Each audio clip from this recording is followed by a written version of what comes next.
temporada 1, Psicologias, Autismo. A gente está aqui hoje com a Júlia de Peralta, psicóloga, a gente está aqui com o Robson Lacerda, e a gente vai falar um pouquinho sobre o tema do episódio 1, né, através da visão do especialista. A Júlia é psicóloga comportamental, o Robson vai falar um pouquinho mais sobre a Júlia. Fala para você quem é a Júlia, na A sua vida, Júlia, na sua história.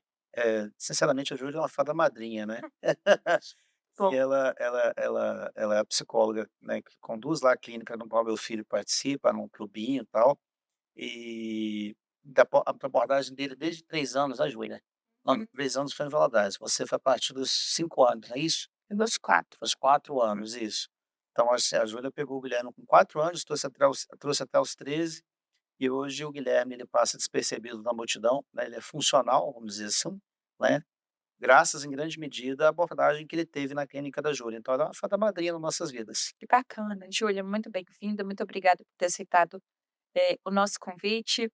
Conta pra gente, assim, o que que você percebe como a primeira angústia, do pai de uma criança autista? Uhum. Eh, o que eu percebo é muito em primeiramente entender o que é o autismo, porque embora hoje, tenha sido um tema muito mais falado, muito mais divulgado, né, fico muito feliz porque em 20 anos trabalhando na área, eu vejo só avançar mais a divulgação, a conscientização, o movimento que as famílias fazem. Então, embora tenha-se já, né, muito mais informação a respeito, é sempre muito novo o pai que recebe o diagnóstico e entender realmente quais são essas características e quais características que correspondem ao filho, né? Uhum. Porque o autismo ele é um amplo espectro, né? Então não existe ali um autista que tenha todas as características diagnósticas. E assim entender quem é o filho, né, diante desse diagnóstico é muito importante e é um desafio para as famílias, e eu fico muito feliz de, como profissional, auxiliar muitas famílias nesse processo diagnóstico, visto trabalhar com o público que recém-diagnosticado, muitas vezes, autistas de suporte 1, adultos e crianças que estão recebendo diagnóstico, e que chegam para a gente como o primeiro local de busca de tratamento, de acolhimento, exato. Então esse entender quem é o filho e o que que é o autismo é um desafio grande, e depois entender o tratamento, o que fazer a partir desse diagnóstico. Porque existem vários tipos de tratamento, ou vários formatos, e eu acho que a família fica, assim, um pouco confusa ainda, e precisa bastante dessa, orientação e da informação dos especialistas na área. Júlia, você já trouxe aí 2 termos que a gente já pode começar por aí, né. Conta pra gente quais são as principais características de um espectro, as mais comuns, né, de se encontrar lá no dia a dia de um consultório que atende tanto crianças quanto adolescentes, quanto adultos. Se você quiser dividir por faixa etária também, esteja à vontade, que acho que isso contribui muito com as famílias que estão nos vendo.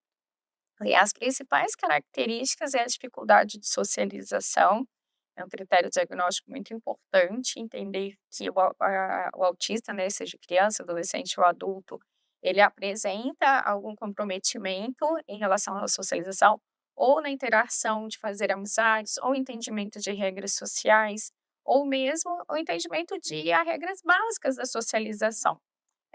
E outra característica também está relacionada à parte comportamental, os interesses restritos, comportamentos repetitivos, que também podem se manifestar de diversas formas diferentes, desde as conhecidas estereotipias, que são aqueles movimentos, automáticos, repetitivos, que algumas crianças apresentam, ou ecolalias, que são falas também repetitivas, até interesses restritos, como gostar muito de determinados assuntos, os famosos hiperfocos também. Então existe aí um leque de formas de se manifestar as características do autismo. Por isso que é tão complexo o diagnóstico, né, Ele principalmente. costuma levar anos, né, o diagnóstico, ele não é fechado rapidamente, ele às vezes, né, multiprofissional e leva um bom tempo até ser, né, fechado como diagnóstico. Exato, é importante, observar que o autismo, grau de autismo maior, né, o nível de suporte 2 e 3, ele pode ser diagnosticado mais rapidamente, principalmente a partir da expertise do profissional. Então, alguns profissionais da área que já estão há mais tempo atuando, eles sim conseguem identificar, esse diagnóstico de forma mais rápida, porque de fato existem algumas características muito marcantes que facilitam, esse entendimento dos critérios diagnóstico, de fechar o critério diagnóstico. Já o suporte 1 é bem mais difícil. Mas e Júlia, porque assim, isso aí já é um momento que a pessoa já percebeu, já levou para o especialista, né. Mas muitas vezes os pais, eles têm dificuldade de fazer ele mesmo perceber as características que ligam o alerta no pai e na mãe, né. Então se você fosse dizer assim para aquele pai, para aquela mãe que ainda está com o filho ali com 3 anos, 4 anos, que é a época que normalmente ele consegue perceber as diferenças. O que que o pai e a mãe têm que observar no filho para ele ter aquele diagnóstico precoce? Que quanto mais precoce, né, Uhum. melhor é o prognóstico da criança. O que que ele tem que observar, assim, normalmente que a criança apresenta que: "Poxa, eu preciso levar no especialista"?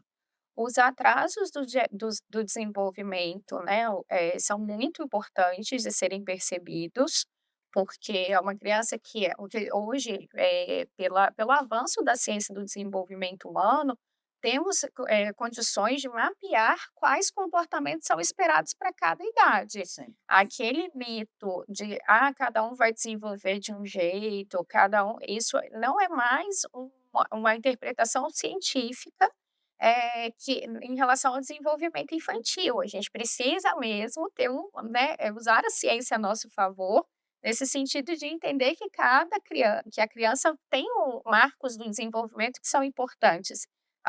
Dependendo de uma sé de da idade ou do mês que ela tiver, mesmo crianças, com poucos meses, a gente tem que avaliar o desenvolvimento dela se corresponde aos marcos esperados, com a ajuda do pediatra, com a ajuda da escola e os profissionais do desenvolvimento também. Então esse olhar sobre se existe esse atraso na comunicação, na socialização, e outros aspectos cognitivos também é muito importante, mas também é muito importante outros aspectos relacionados a comportamentos característicos do autismo. Por exemplo, porque existem crianças que não têm atraso no desenvolvimento, mas já apresentam sinais de comportamentos atípicos, ou até mesmo comportamentos repetitivos, ou até mesmo a rigidez cognitiva e comportamental, que é bem mais difícil de identificar, porque até muito pouco tempo atrás era percebido como uma criança teimosa, uma criança mais sensível, e isso não era percebido como uma característica de rigidez. E hoje a gente já percebe que é possível, com uma criança de 3 anos, 4 anos, entender que a forma como ela lida com as diferenças, com o inesperado, com as mudanças de rotina, ou mesmo com as frustrações, com as emoções, pode ser uma forma mais rígida e um indicativo dessa rigidez cognitiva, que é uma característica marcante nos autistas de nível de suporte 1, que precisa ser trabalhada precocemente. Então, assim, um conselho que você daria para os pais é, por exemplo, porque hoje você tem acesso a muita informação, né, Sim. nas redes sociais.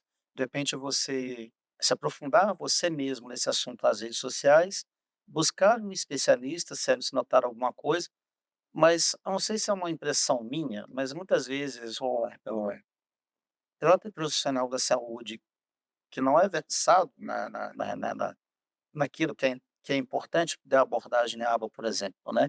Muitas vezes ele tem uma dificuldade de ele mesmo perceber imagina, se o especialista tem uma experiência pessoal que me leva a falar ter essa fala.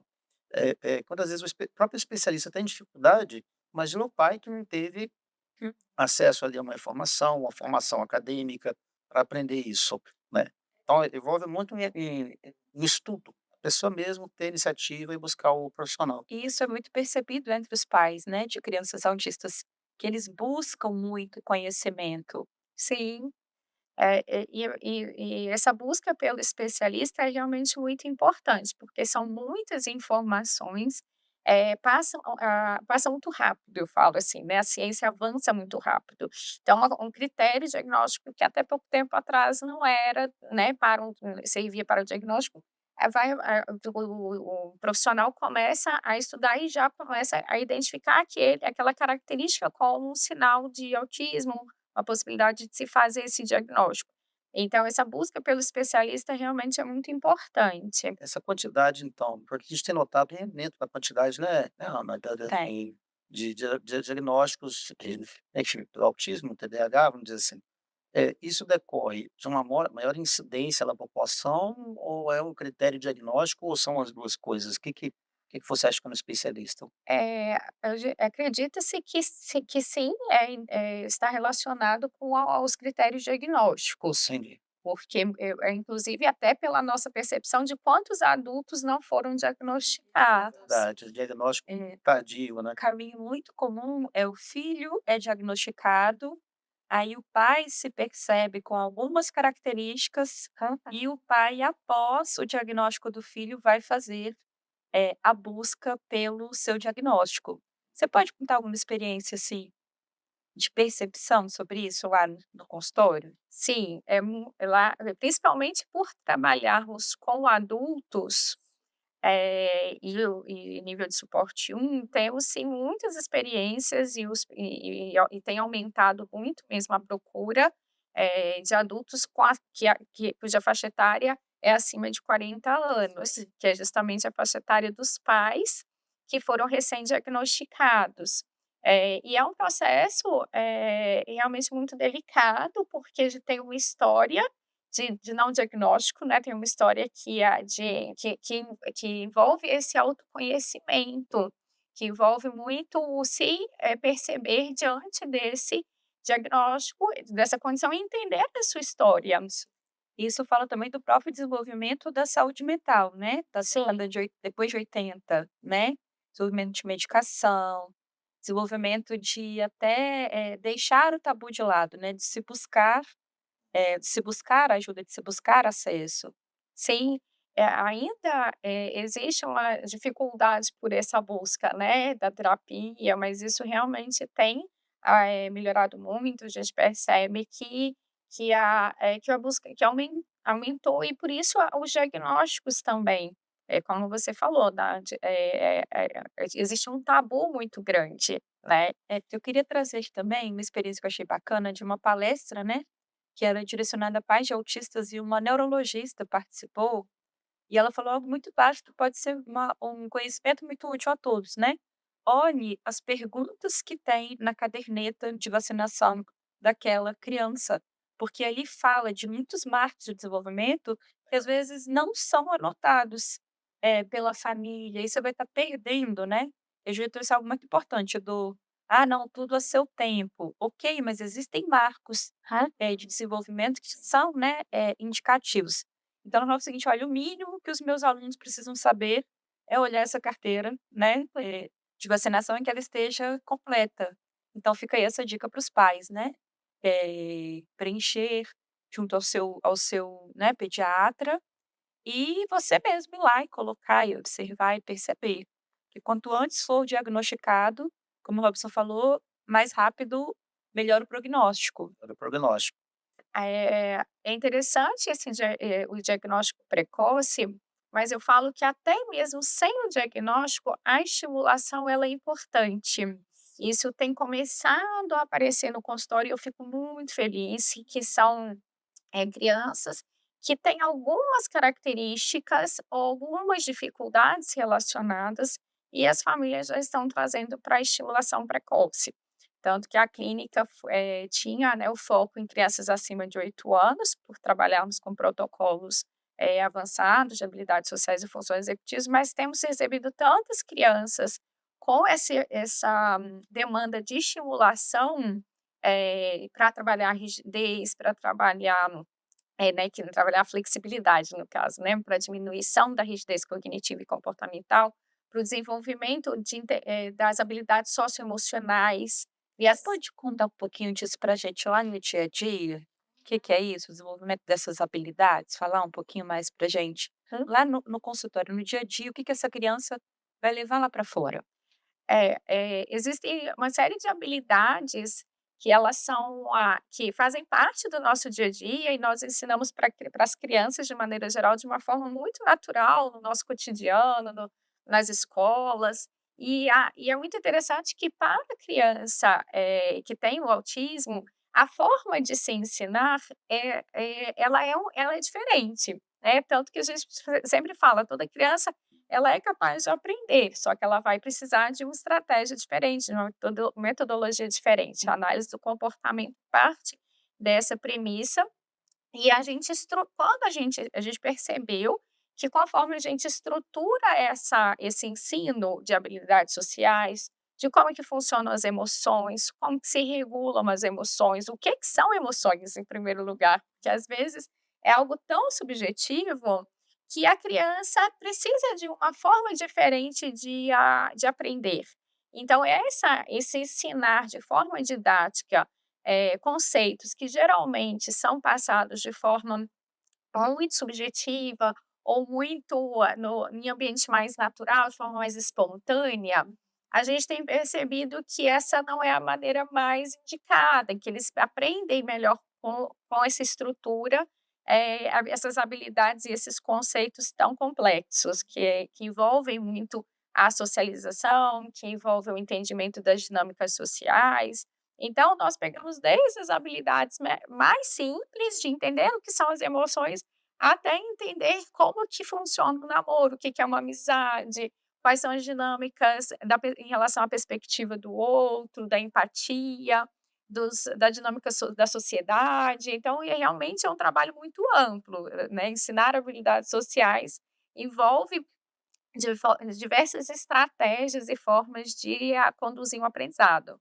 Às vezes, simulando uma condição real, né, levando igual fazendo você leva para pegar ônibus, né, Aham. mas, assim, você falou de uma forma ampla, né, das habilidades sociais, mas, tem uma questão bastante importante, eu que tenho filho, né, que tem diagnóstico, é a questão da escola, da inclusão que ele precisa na escola, né, porque eu brinco o seguinte brinco não, falo sério, né, que, eh, 1/3 do tempo acordado da criança, ele passa na escola, outro terço ele passa com os pais, e dependendo do nível de abordagem, ele fica um outro terço com um especialista. Legal, não?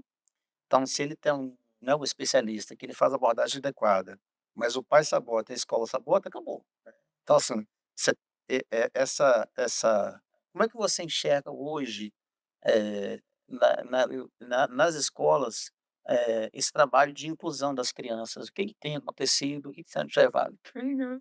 É um desafio e eu entendo que é tudo muito novo, essa parceria tão mais próxima do profissional da área clínica no ambiente escolar, porque a análise do comportamento realmente parte da premissa de que o desenvolvimento do comportamento ele precisa acontecer em todos os ambientes, a gente não acredita naquela intervenção somente em consultório, aquela intervenção tradicional de, ir uma vez por semana, fazer a terapia ou a psicoterapia, é o suficiente, né. A gente entende que a necessidade ela vem tanto de uma carga horária maior, quanto de ambientes também diferentes, de todos os ambientes da criança, para garantir a generalização dessas habilidades que estão em desenvolvimento. E a escola é um ambiente riquíssimo de interações, riquíssimo de, necessidades socioemocionais de demandas que a criança precisa realmente lidar e saber como realizar uma série de tarefas que estão relacionadas a comportamento, que estão relacionadas a mesmo a nossa área, e por isso tentamos tanto, né, essa parceria de estar juntos às escolas, de ter o acompanhante terapêutico, como geralmente um estagiário de psicologia, que tem uma formação em aba, que possa realizar manejos, realizar treinamentos. Conta pra gente o que que é o ABA, né, o que que são os manejos, o que que são os treinamentos de habilidade. O ABA ela é a análise do comportamento aplicada, né, a sigla em inglês, é uma abordagem dentro da psicologia, que tem ganhado, né, um destaque em relação a intervenções para pessoas que têm o autismo. E ele parte é uma abordagem científica que parte do cujo objeto de estudo é o comportamento humano. E todas as intervenções, elas são intervenções individualizadas, que visam a mudança, o aprendizado, né. A gente fala muito: "Ah, visa a mudança de comportamento", mas mudança no sentido de aprender habilidades, de autodesenvolvimento, e isso envolve também aspectos cognitivos, como autoconhecimento, como lidar com sentimentos, autorregulação, que é tão falada, por ser tão importante de ser trabalhada com as crianças, adolescentes e adultos autistas. Então, a análise do comportamento é uma ciência que envolve que é várias técnicas para desenvolver habilidades e fazer os manejos de comportamento. E o que seriam os manejos de comportamento? É conduzir o comportamento na direção de um aprendizado para aquela criança, de algo que vise o bem-estar dela, que vise ela desenvolver atividades nos ambientes que ela se encontra. Então, quando a gente pensa manejos realizados na escola, é auxiliar a criança a seguir a rotina escolar, a interagir com os colegas, a diminuir excessos de desregulação emocional, por exemplo. É trabalhar os comportamentos para que aquela criança consiga ter ali uma interação mais satisfatória possível. E satisfatória no sentido dela, pensando no benefício dela mesma. Porque uma criança que está adaptada à escola, que consegue seguir a rotina, que se sente, em desenvolvimento, no sentido de conseguir realizar as atividades, ela vai ser uma criança com mais autoestima, uma criança mais autoconfiante, uma criança que é mais feliz. Eu falo que a análise do comportamento o tempo todo pensa na felicidade da criança. Então esses manejos, eles têm esse objetivo e são muito individualizados, por isso que é um trabalho que envolve tantos profissionais, que envolve tantas horas, porque é um trabalho muito cuidadoso e que envolve muito estudo e muito planejamento. Todas essas intervenções, elas são planejadas pelo especialista, elas são, testadas, aplicadas. Então, assim, existe muito cuidado ao se realizar um trabalho, pela análise do comportamento em prol do progresso da criança. Plano de atendimento É, individualizado. legal. Eu penso assim, pensando na nossa audiência, né, que a saga do autismo são sagas de mães. Geralmente, né, a maioria das vezes são mães, né, que se dedicam ali. E, ela estar bem, né, é fundamental para que ela consiga trazer tranquilidade, consiga trazer e qual conselho, o que que você diria, assim, para aquela mãe que teve o diagnóstico agora, está aqui naquela saga de querer conseguir o profissional, a rotina, criar a rotina, o que que ela precisa, onde ela busca essa força, esse conhecimento, para que ela consiga complementar o trabalho do especialista? Uhum.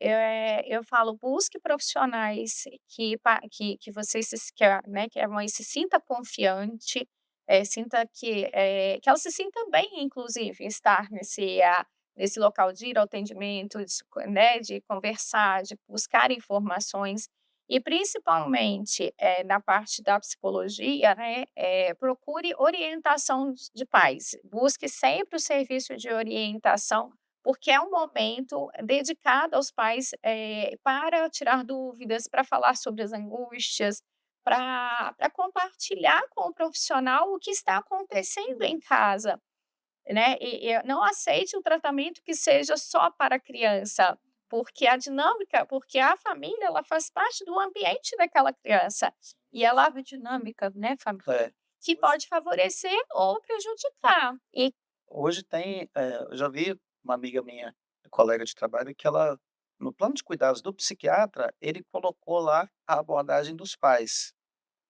Nem todo psiquiatra ele receita isso, mas, por exemplo, a abordagem com a Júlia, de vez em quando, periodicamente, ela faz reunião comigo e com a mãe do Guilherme, para justamente trazer, assim, relato de que está acontecendo, a evolução, às vezes entender alguma demanda de casa, né, de casa, da escola, para esse jogo crossword com os pais é fundamental. E assim, vai ser até um dos nossos episódios, né, Ana, a gente vai fazer tipo um saia justa, uma mãe de autista, para trazer a sala de espera, né. Qual o papel da sala de espera para as mães?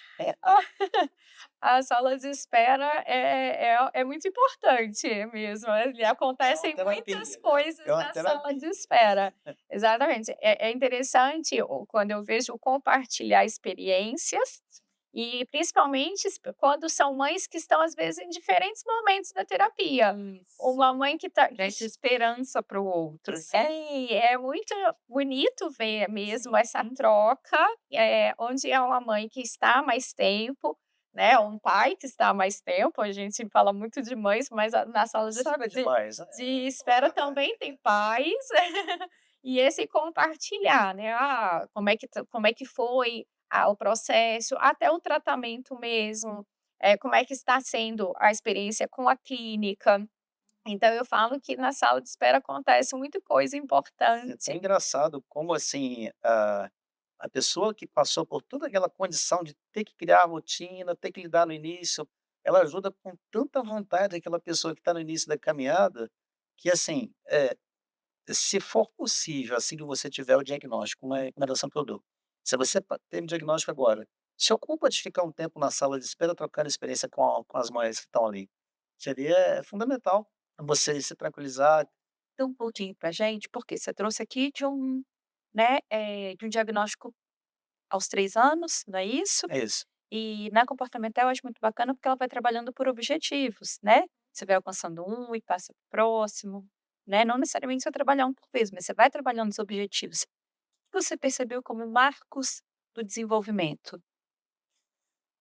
Olha, o Guilherme ele teve, as suas características que propiciaram o diagnóstico. No início ele foi falar com 5 anos, ele andava na ponta dos pés, né, É uma característica muito é uma comum. estereotipia, né, que chama, né. Ele tinha ecolalias também, né, mas enfim, isso foi sendo trabalhado e às vezes vai, às vezes volta, por isso que é importante, às vezes, uma abordagem que dura até a fase adulta jovem, né, Júlia, ou até mais que isso, porque a gente sabe, né, que ele teve lá 10 anos de abordagem, mas, pra ter uma regressão, um evento, assim, que acontece, um estresse, entendeu? Então tem que ser diuturno. E essas características que levaram ao diagnóstico ele foram sendo trabalhadas. Nesse ponto, eu Então o tenho uma desenvolvimento gratidão da fala, isso, eu né. tenho uma gratidão muito grande, vou falar aqui o nome, do Colégio Marista, né, assim, a gente saiu por circunstâncias, tal, mas isso não impede da gente sentir gratidão, porque eles Guilherme, a gente optou por não levar o diagnó o laudo para o Marista. Mesmo assim, teve uma coordenadora de crianças especiais que notou que ele precisava de cuidado especial, adotou o Guilherme e foi graças ao Marista que ele assim, é lógico que teve toda uma abordagem anterior, teve a abordagem do especialista, mas em grande medida eu tenho essa gratidão a essa pessoa. Lá dentro ele acolheu o Guilherme, e o Guilherme na interação na escola conseguiu desenvolver, falou e foi maravilhoso, entendeu? A gente não gratidão a gente tem unilateral, né. Muito bom. Eu queria falar isso, né, é importante, né. O papel da escola, e hoje Guilherme está no Darwin, né, tá uma escola que, acolheu muito bem o Guilherme, ela tem é diferente, né, Júlia, quando você tem uma escola que, eh, tem na sua política a inclusão. Darwin tem na sua política a inclusão. Para além dos professores, para além dos dos profissionais que têm uma visão de especialista, a própria escola também tem uma política de inclusão. E isso fez toda a diferença. O Darwin é um colégio puxado, ele Sim, não é um colégio fácil, né, escola bem conteudista conteudista. conteudista, e o Guilherme está super feliz, super incluído, e outra gratidão também que a gente tem, né, aceitou o pode ter, né, que chama O acompanhante terapêutico. compensa terapêutico, né, que a própria Júlia indicou, tá lá acompanhando ele. Conta para quem não sabe o que que é um AT. Aí acho que tem que ser a Júlia. O acompanhante terapêutico, ele é um profissional que acompanha, né, a criança, em relação ao trabalhando as habilidades, trabalhando, de acordo com o programa da clínica, seguindo o currículo que a gente tem de treinamento, a gente orienta esse profissional para que ele aplique, o programa da criança no ambiente escolar. Então ele faz os manejos com orientação, ele aproveita as oportunidades de socialização para conduzir o treinamentos com a criança e faz os manejos, em relação ao segmento da rotina. Eu falo que todo o planejamento da escola, ele pode ser o acompanhante terapêutico ele segue para que esse planejamento seja realizado da melhor forma possível pela criança ou adolescente. Conta pra gente como pai, o que que é o AT na vida do Guilherme? Olha, O que que ele faz com o Guilherme, onde ele vai com o Guilherme, é onde tem essa troca? é assim, deixa eu contar, em que momento porque eu achava, assim, que eu eu tenho para mim, porque eu tenho um diagnóstico, né, então eu tenho o direito de ser tratado igual todo mundo. Eu acho que eu tenho o direito de ser tratado igual todo mundo, com a mesma dificuldade, com a mesma facilidade, etcétera.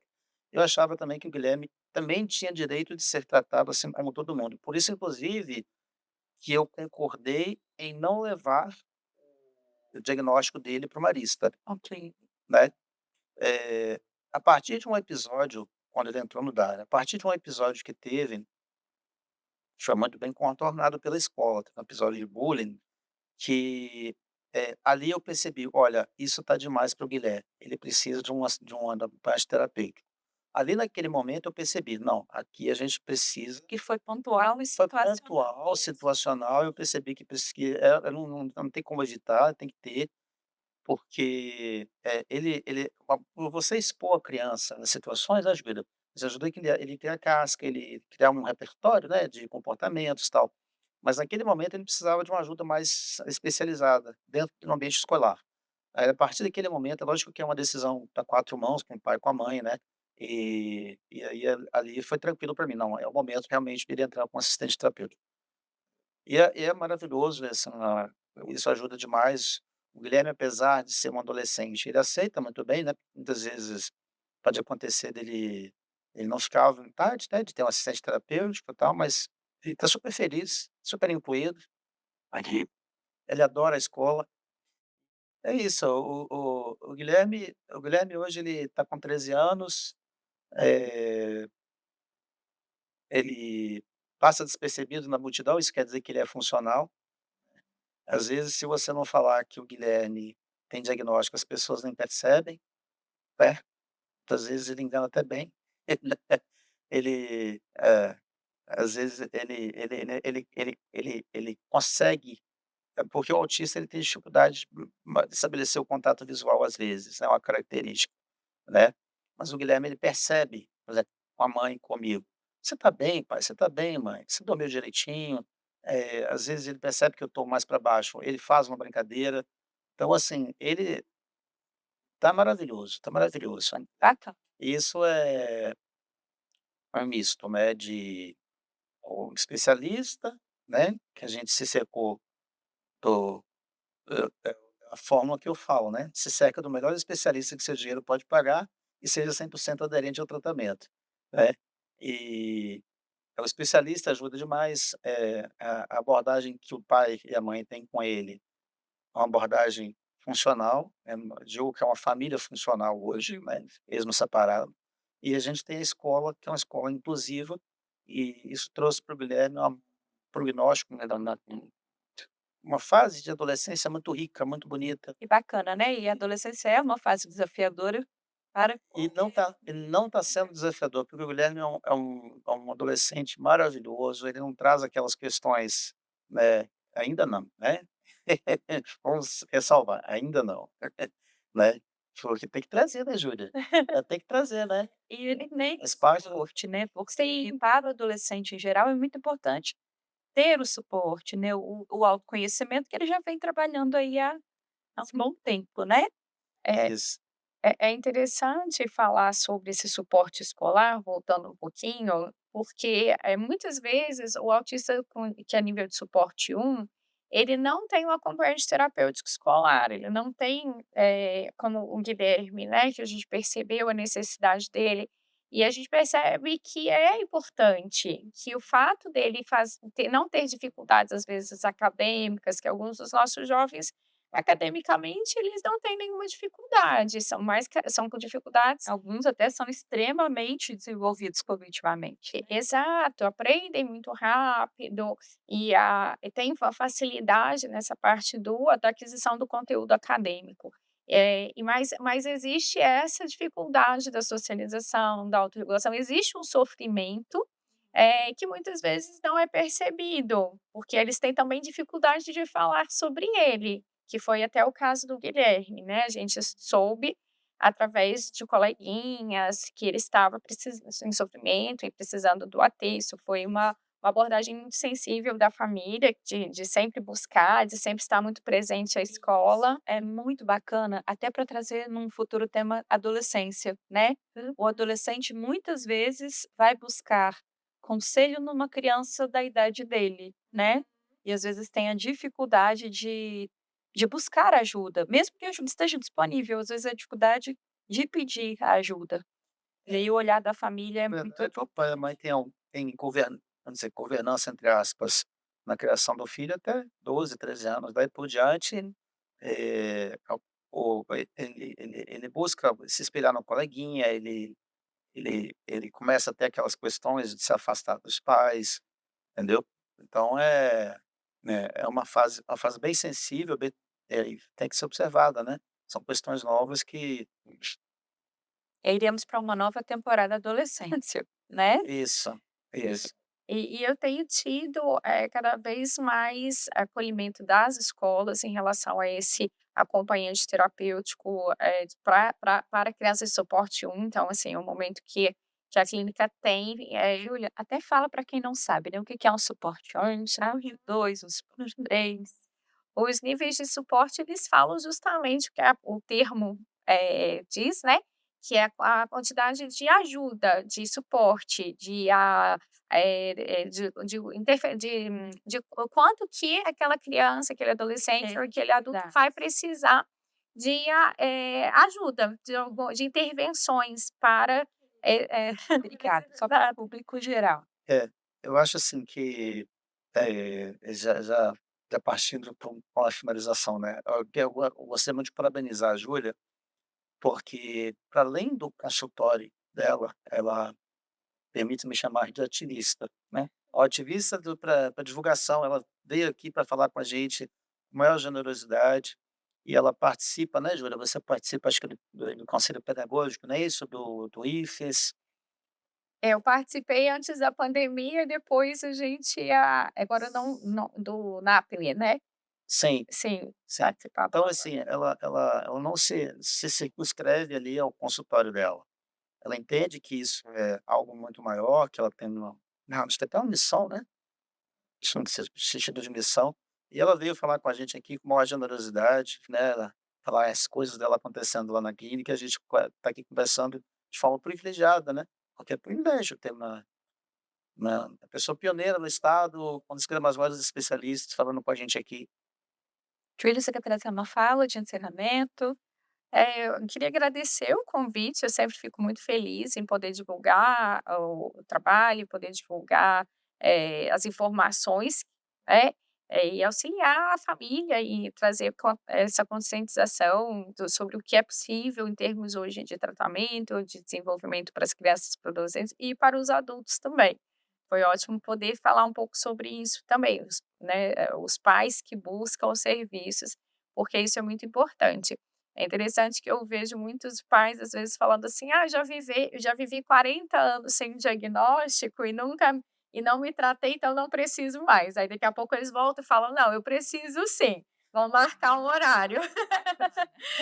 Então eu falo: "É verdade, a gente sempre tem né, possibilidade, oportunidade de desenvolver habilidades para promover qualidade de vida. Né, Então, até da família como um todo. sim, Júlia, muito obrigado pela sua presença. obrigada a você. Robson, muito obrigado por partilhar com a gente a sua história. E obrigado você por mediar aqui a nossa conversa, trazer o seu olhar, mais qualificado, né, de especialista, né, qualificou o debate, realmente as perguntas, foram à altura da convidada. Muito obrigada, encerramos por hoje.